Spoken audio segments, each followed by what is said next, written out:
جو اپنا دین بچانے کے لیے ایک غار میں چھپ گئے تھے، اور اللہ تعالیٰ جل شانہ نے اپنے فضل سے ان کی حفاظت فرمائی۔ دقیانوس کے زمانے میں ایک مقتل تیار کیا گیا، اور افسوس شہر کے اندر جو لوگ بتوں کی پرستش نہیں کرتے تھے ان کو اس مقتل میں لے جا کر کے قتل کر دیا جاتا۔ لوگ ڈرتے ہوئے بتوں کی پرستش کرنے لگے۔ اسی شہر میں صالح اور نیک خاندانوں کے کچھ لڑکے تھے جنہوں نے بتوں کی پرستش سے انکار کر دیا۔ بادشاہ نے ان کو بلایا اور کہا کہ تم اگر بتوں کی پرستش نہیں کرتے ہو تو تمہیں بھی مقتل میں لے جا کر کے قتل کر دیا جائے گا، لیکن تمہاری اٹھتی جوانیاں، ان فوان شباب، خوبصورت چہرے مجھے اس بات سے روکتے ہیں کہ تمہیں قتل کروں، لیکن میں اپنے فیصلوں کو صادر کرنے والا ہوں۔ البتہ تمہیں 3 دن کی مہلت دیتا ہوں، تم سوچ لو، ورنہ تمہیں بھی قتل کر دیا جائے گا۔ تو وہ نوجوان آپس میں مشاورت کرتے ہیں کہ کیا کیا جائے۔ کفر کو، بت پرستی کو تو کسی صورت میں ہم قبول نہیں کریں گے، دوسری صورت قتل کر دیے جائے۔ راستہ یہ نکالا کہ شہر چھوڑ دیں اور کسی غار میں جا کے پناہ لے لیں۔ تو ان سب لڑکوں نے گھروں سے کچھ ضروری سامان لیا اور جا کے ایک غار میں پناہ لی۔ راستے میں ایک چرواہا ملا، اس نے کہا کہ تم کدھر جا رہے ہو؟ تو انہوں نے غرض بیان کی، تو اس نے کہا کہ یہ آفت تو میرے اوپر بھی آئے گی جب ہر شخص کو بت پرستی پہ مجبور کیا جا رہا ہے، تو چلو میں بھی تمہارے ساتھ چلتا ہوں۔ چرواہے کے پیچھے اس کا کتا بھی ان کے ساتھ ہو لیا۔ انہوں نے اس کتے کو ہٹانا چاہا، ظاہر ہے کتا ہے تو جب وہ اپنے ہم جنس کو دیکھتا ہے تو شور و غل کرتا ہے، تو یہ پکڑے جائیں گے۔ لیکن کتے نے بارگاہ عزتی میں عرض کی اور زبان حال سے کہا کہ میں کوئی ایسی حرکت نہیں کروں گا، آپ کی سنگت مجھے محبوب اور مرغوب ہے۔ تو ان کا کتا بھی ساتھ ہو لیا۔ تو اللہ تعالیٰ جل شانہ نے سورہ کہف کا نام اس غار سے رکھا۔ کہف عربی میں غار کو ہی کہتے ہیں، اور یہ غار کہاں ہے؟ رقیم وادی میں ہے۔ یہ رقیم وادی کہاں ہے اس کے بارے میں علماء کا اختلاف ہے۔ امام قرطبی نے لکھا ہے کہ یہ اندلس کے قریب جگہ ہے جہاں رقیم وادی ہے اور اصحاب کہف کا غار ہے۔ اصحاب کہف کے غار کے حوالے سے ایک زیارت کا ترکی میں بھی موجود ہے جہاں لوگ جاتے ہیں، اور ان لوگوں کا خیال ہے کہ اصحاب کہف کی غار یہ ہے۔ مختلف لوگوں نے مختلف چیزیں لکھی ہیں۔ بہرحال کہف غار کو کہا جاتا ہے، اور رقیم اس وادی کا نام ہے یا اس بستی کا نام ہے جس بستی میں یہ غار تھی۔ اللہ تعالیٰ جل شانہ نے قرآن مجید کے اندر ارشاد فرمایا، ام حسبت ان اصحاب الکہف والرقیم کانوا من آیاتنا عجبا۔ تمہیں معلوم ہے کہ پہاڑ کی کھو اور جنگل کے کنارے والے ہماری ایک عجیب نشانی تھے۔ اب بادشاہ نے جب سختی کی کہ لوگوں کو بت پرستی پہ آنا پڑے گا، تو اپنا دھرم بچانے کے لیے، اپنا دین بچانے کے لیے، اپنا ایمان بچانے کے لیے یہ چند نوجوان تھے جنہوں نے فیصلہ کیا کہ شہر چھوڑ دیں گے اور اپنا دین بھی بچائیں گے اور اپنی جان بھی بچائیں گے۔ شہر نہیں چھوڑتے تو یا دین جائے گا یا جان جائے۔ اگر بادشاہ کی مان لیتے ہیں تو دین سے ہاتھ دھونے پڑیں گے، اگر نہیں مانتے تو جان سے ہاتھ دھونے پڑیں گے۔ تو تیسرا راستہ یہ نکالا کہ دین بھی بچ جائے اور جان بھی بچ جائے۔ تو یہ اس غار میں پہنچے، ظاہر ہے منزل ان کی آگے تھی، تو ابھی یہ شام کو بھاگے تو رات 1-2 رات وہاں قیام کرتے اور پھر آگے کہیں نکل جاتے۔ لیکن وہیں جب پہنچے تو ان کے اوپر نیند کا غلبہ آ گیا اور یہ اس غار میں سو گئے۔ جو ان کے ساتھ کتا چلا تھا وہ بھی غار کے دھانے پر بیٹھا تو کتا بھی آغوش نیند میں چلا گیا اور یہ سوئے رہے حتیٰ کہ 309 سال تک یہ نیند میں رہے، یا 3 صدیاں بیت گئی اور یہ نیند کی حالت میں رہے۔ اور اللہ جل شانہ نے ان اپنے پاک باز بندوں کے لیے اہتمام یہ کیا کہ ان کو بھوک اور پیاس بھی نہ لگ۔ انسان کو جتنی مرضی گہری نیند آئی ہو، جب بھوک لگتی ہے، جب پیاس کی شدت ہوتی ہے تو پھر انسان جاگ پڑتا ہے۔ تو یہ الوہی اہتمام تھا کہ اللہ جل شانہ نے ان کو بھوک اور پیاس بھی نہ لگنے دی کہ یہ جاگ پڑے۔ انسان باہر سے شور سنتا ہے تو شور کی وجہ سے بھی جاگ پڑتا ہے۔ اللہ تعالیٰ جل شانہ ارشاد فرماتا ہے فَضَرَبْنَا عَلَىٰ آذَانِهِمْ فِي الْكَهْفِ سِنِينَ عَدَدًا، اور ہم نے اس غار میں ان کے کانوں پر گنتی کے کئی برس تھپکا دیے، کانوں پر تھپکا لگا دیا کہ کوئی نامناسب آواز جو ان کو بیدار کر دے وہ بھی ان کے کانوں تک نہ جائے۔ اتنا عرصہ انسان ایک کروٹ پہ پڑا رہے تو پھر عضو بدن ساقط ہو جاتا ہے، لیکن اللہ تعالیٰ قرآن مجید میں ارشاد فرمایا وَنُقَلِّبُهُمْ ذَاتَ الْيَمِينِ وَذَاتَ الشِّمَالِ، ہم ان کی کروٹیں بھی بدلتے رہے۔ یہ سوئے رہے اور ہم اپنے فضل سے، اپنے کرم سے ان کی کروٹیں بھی تبدیل ہوتی رہی ہیں۔ اللہ اکبر۔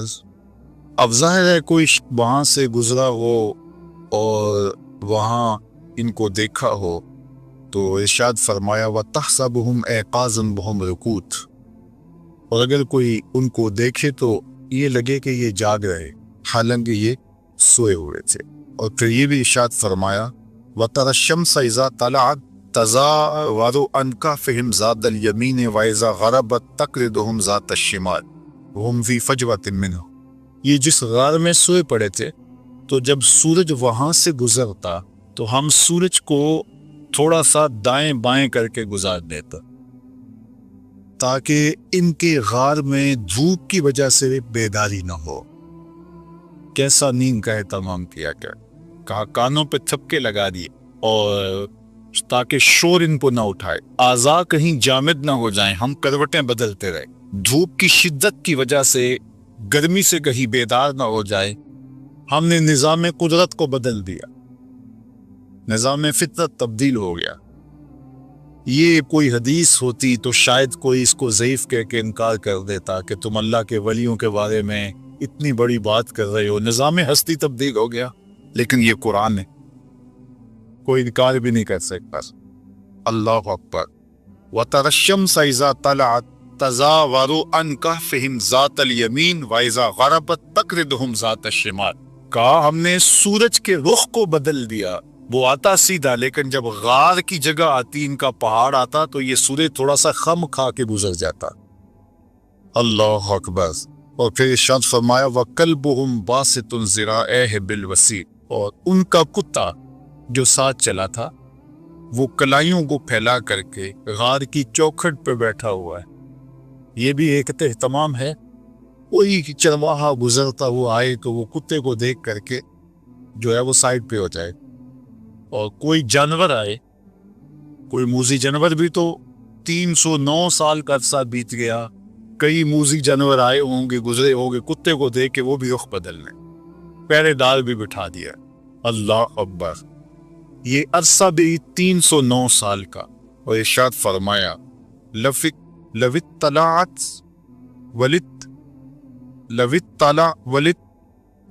عَلَيْهِمْ لَوَلَّيْتَ مِنْهُمْ فِرَارًا وَلَا مُلِئْتَ مِنْهُمْ رُعْبًا، اگر تو انہیں جھانک کر دیکھے تو ان سے پیٹ پھیر کر بھاگے، ان کی ہیبت تیرے سینے میں بھر جائے۔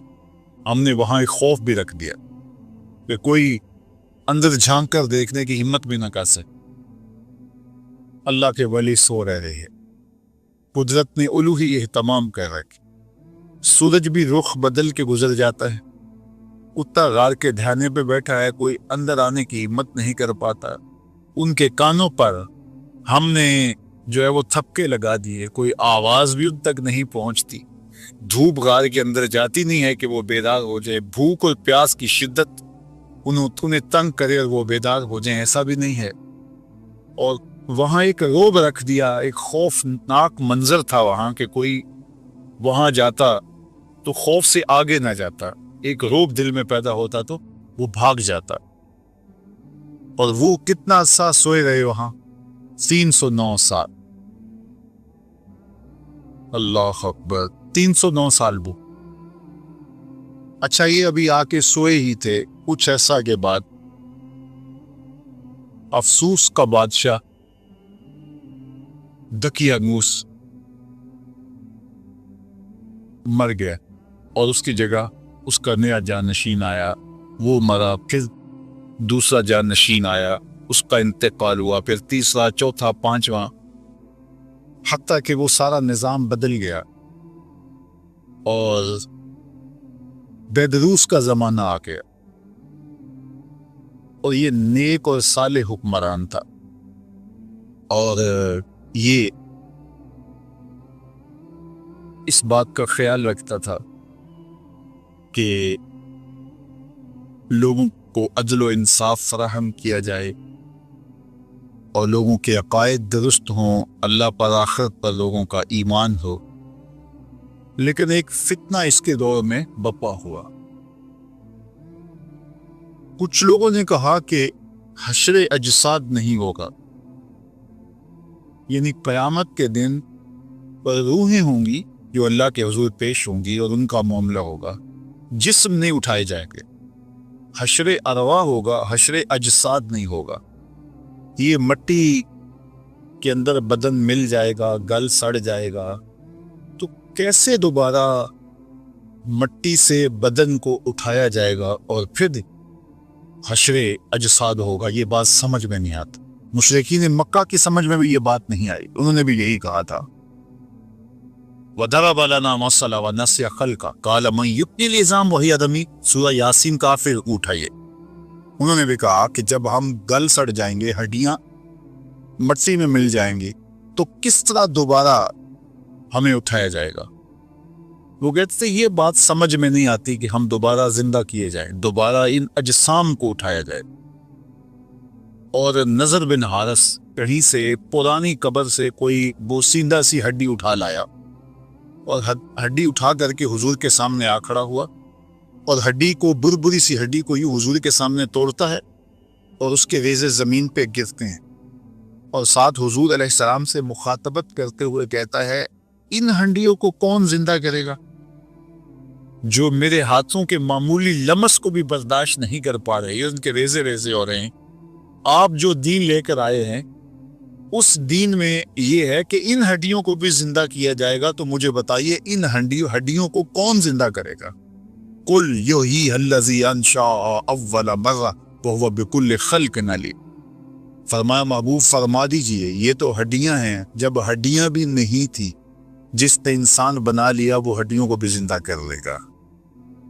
اب تو میٹیریل موجود ہے لیکن بکھرا پڑا ہے، میٹیریل ہے، کمزور ہو گیا ہے، تو جب یہ ہڈیاں بھی نہیں تھی تو جب امر کن سے اس نے ہڈیوں کے بغیر انسان کو کھڑا کر دیا اور ہڈیاں پیدا کر دی، تو اب تو ان ریزوں کو جوڑ کے بنانا ہے، بکھرے میٹیریل کو جوڑنا ہے، تو اس کے لیے کیا مشکل ہے؟ تو بہت سارے لوگوں کی بات یہ سمجھ میں نہیں آتی، وہ کہتے ہیں کیسے ہو سکتا ہے؟ اللہ اکبر۔ تو اس زمانے میں، بیدروس کے زمانے کے اندر، یہ 300 سال کا عرصہ ہے دقیانوس سے بیدروس کے زمانے کا، مورخین نے لکھا ہے۔ تو اس زمانے میں حشر اجساد پہ بات ہو رہی تھی اور لوگوں کے دو گروہ بن گئے تھے۔ ایک طبقہ کہتا تھا کہ جسم بھی اٹھائے جائیں گے اور روحوں کو تو موت نہیں ہے، اور دوسرا طبقہ کہتا ہے کہ نہیں، جو گل سڑ گئے مٹی میں وہ کیسے اٹھائے جا سکیں گے؟ 3 دن کے بعد تو بدن پھٹنے لگتا ہے اور کچھ عرصے کے بعد ہڈیاں بھی گل جاتی ہیں، تو کس طرح جو ہے وہ دوبارہ اٹھایا جائے گا مرنے کے بعد؟ ہاں، روحوں کا حشر ہوگا، اجساد کا حشر نہیں ہوگا۔ یہ اس بحث میں پڑے ہوئے تھے، شہر میں یہ ہنگامے تھے، اس عنوان سے مناظرے تھے، طبقات تھے، اور ملک بیدروس بہت پریشان تھا کہ کس طرح قوم کو سمجھایا جائے۔ اور ادھر ان اللہ کے ولیوں کو سوئے ہوئے 309 سال بیت چکے تھے۔ اچانک ایک کی آنکھ کھلی، پھر دوسرے کی کھلی، تو چند لمحوں کے اندر یہ سارے جاگ کے بیٹھ گئے۔ اب بیٹھے ہی تھے کہ بھوک کی شدت محسوس ہوئی، اور جب شدت محسوس ہوئی تو کہا کہ جاؤ کوئی شخص چھپ چھپ کے جائے اور جا کے ہمارے لیے کھانا لے آئے، اور دیکھے کہ کسی کو پتہ نہ چلے۔ پہلے تو پریشان ہوئے کہ ہم کتنی دیر سوئے ہیں۔ بعض نے کہا دن کا کچھ حصہ سوئے ہیں، رات کو آئے تھے اور اب چاشت کا وقت ہے تو بس ہم کافی دیر سے سوئے ہوئے۔ بعض نے کہا نہیں، ہم شاید پرسوں سے سوئے ہوئے ہیں۔ جب دیکھا تو ناخن بڑے ہوئے تھے تو بال بھی بڑے ہوئے تھے، تو کہا ہمارا معاملہ کو عجیب ہی لگتا ہے، ہمارے بدن پہ اتنی تھکن بھی نہیں ہے کہ ہم مدتوں سوئے ہوں، اور پھر کیسے ہو سکتا ہے کہ ہم اتنی دیر سوئے رہے ہوں، اور جو ہے وہ کیسے ممکن ہے؟ تو پھر کہنے لگے خیر ہمارا معاملہ کچھ عجیب سا ہی ہے۔ اور انہوں نے پہلے تو بحث کی، قالوا لبسنا یومن او بعد یوم، پھر کہا قالوا ربکم عالم بما لبستم، اکا اللہ خوب جانتا ہے ہم کتنی دیر سوئے، چھوڑو اس بحث کو، بھوک کی بڑی شدت ہے تو کوئی جائے اور جا کے شہر سے چھپ چھپ کے چلا جائے اور کھانا لے آئے۔ تو ان میں سب سے سینئر اور بڑا جو شخص تھا اس کا نام حضرات مفسرین نے یملیخہ لکھا ہے، تو اس کو انہوں نے جو ہے وہ سونے کے سکے دیے اور کہا جاؤ تم جا کے شہر سے کوئی کھانا لے آؤ۔ یہ جب شہر کی جانب بڑھا تو شہر کا دروازہ، عمارات ساری بدلی بدلی دکھائی دی۔ ابھی کل ہی تو نکلے تھے اور ماجرا کچھ اور تھا، آج عمارتیں کچھ اور ہیں۔ آج سے 50-60 سال پہلے کوئی شخص یہاں راہ والی روڈ سے اتر کر کے یہاں کینٹ کے اندر کسی پرانی بستی میں آیا ہو، اور 60 سال 70 سال کے بعد اگر وہ دوبارہ وہاں سے اترے اور یہ عمارتیں، یہ عالی نصب سڑکیں، یہ لشکار عمارتی مارکیٹیں، یہ جگہ جگہ باغات، پھوٹتے فوارے، وہ کہے گا یہ میں کدھر آ گیا ہوں؟ میں 80 سال قبل آیا تھا، یہاں تو یہ بستی ہوتی تھی، یہاں قبرستان ہوتا تھا، یہاں پیپل کا درخت ہوتا تھا، یہاں برگد کا سایہ دار گنا شجر ہوتا تھا، یہاں کنواں چلتا تھا، یہاں کھیت تھے، یہ کیا منظر ہے؟ تو اب اس بات کو تو 300 سال گزر گئے تھے۔ تو حضرت یملیخہ جب داخل ہوئے شہر میں تو شہر کا نقشہ ہی بدلا ہوا ہے، لیکن جب لوگوں کو دیکھا تو شکلیں وہی تھی، ملتی جلتی۔ خیر ایک عجیب حیرت ہے، ایک نانبائی کی دکان پہ گئے اور اس سے کھانا طلب کیا، انہوں نے کھانا دیا، تو انہوں نے جب اس کو سکے دیے تو وہ حیرت زدہ ہو گیا کہ، اور غور سے دیکھا، کہا یہ تو دقیانوس کے زمانے کے سکے ہیں۔ اس کو لگا کہ اس کو کوئی پرانا خزینہ ملا ہے، پرانا کوئی خزانہ ملا ہے، اور انہوں نے کہا کہ یہ تو دقیانوس کے زمانے کے، تو اس نے کہا کہ یہ دقیانوس کا زمانہ نہیں ہے۔ واہ، کہا وہ تو 300 سال ہو گئے اس دنیا سے کوچ کیے ہوئے اس کو۔ تو کہا کہ یہ کیا تم بات کر رہے؟ اس نے کہا تم کیا بات کر رہے؟ تو جب جھگڑا طول پکڑتا ہے تو بازار کے لوگ جمع ہو جاتے، حتیٰ کہ کوتوال شہر بھی آ جاتا ہے اور پکڑ کے بادشاہ کے دربار میں لے جاتی کہ یہ نوجوان عجیب باتیں کر رہا۔ کہتا میں یہ تم کیا بات کر رہے ہو، اس کا ذہن ٹھیک ہے، کیا ماجرا ہے؟ تو بادشاہ نے اس کو کہا کہ کیا ماجرا ہے؟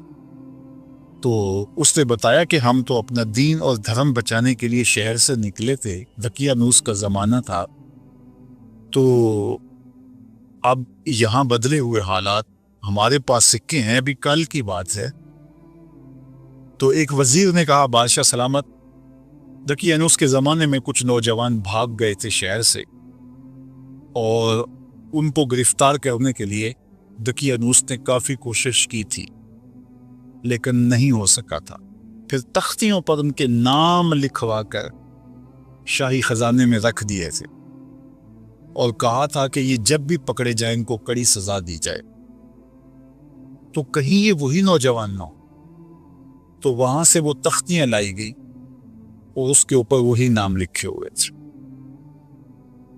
تو حضرت یملیخہ کو بھی بات سمجھ آ گئی اور ان کو بھی بات سمجھ آ گئی. قرآن مجید نے یہ سارا منظر نامہ بیان کیا ہے. اللہ اکبر. پھر یہ لوگ بادشاہ سمیت یملیخہ کو لے کے ان کے غار تک پہنچے